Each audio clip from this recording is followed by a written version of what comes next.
Salamat at nandito ka. Akala ko talaga hindi ka darating. Matutulog na sana ako. Lulunurin ko na lang yung sarili ko sa sleeping pills.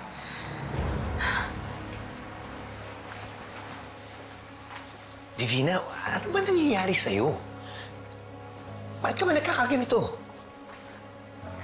Tinatanong mo pa ba yun? Hindi ko kayang baliwalain yung nangyari sa ating dalawa. It was a mistake. Divina, please. Charlene is back. Alright? Pwede ba manindigan na tayo na iwasan na natin ang isa't isa? Naiintindihan ko naman yun. Pero not right now. Kailangan kita, Raymond. Raymond. Divina, not now, please.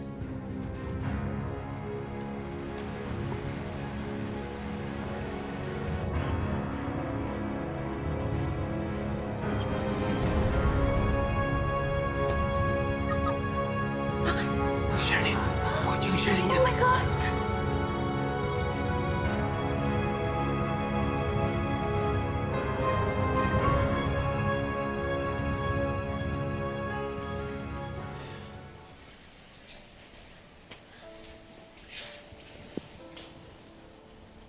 Raymond? Charlene, anong ginagawa mo dito? Ikaw, may kasama ka ba dito? I'm just alone.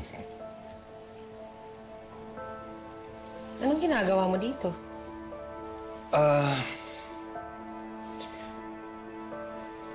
Okay. I'm considering buying this property. Wow. Without telling me? Kasi, it's like this, since you're here already, it was supposed to be a surprise. A welcome gift for you. I was just thinking, when it was offered to me, baka pwede tayo ni Libby magpunta dito if we just want to get away from the city.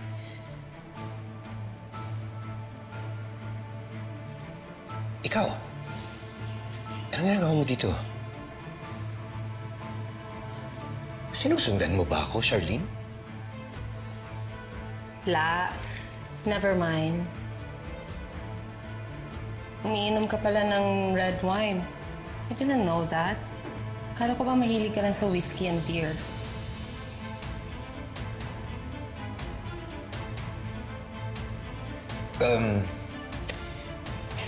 I drink wine occasionally.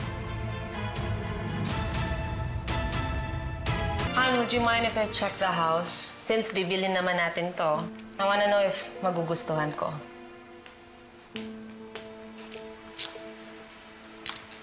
Ah. Ganda ng billiard set. Yeah. Even the garden. You should see the lanai. Wow, laki ng place. I wanna check the room upstairs. Charlene? Charlene? Huh? Why don't we check the guest house? Mas maliwalas ang hangin doon. Tara. Eh, nandito na tayo eh. Mabilis lang. I wanna see kung anong itsura ng mga kwarto. Wait, sorry. Hello? Libby? Why are you crying? Yes, Dad. I'm so upset right now. Why? Ano nangyari? Makakalayan na daw si Princess. I'm so devastated right now. Naiinis ako sa nangyayari, Dad. Dad, you have to do something, please. Please help me.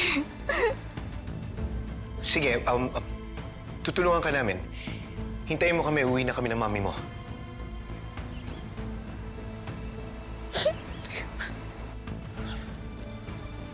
We need to go. Bakit daw? Kailangan ng tulong ng anak natin. Ha? Tali ka na. Uwi na muna tayo.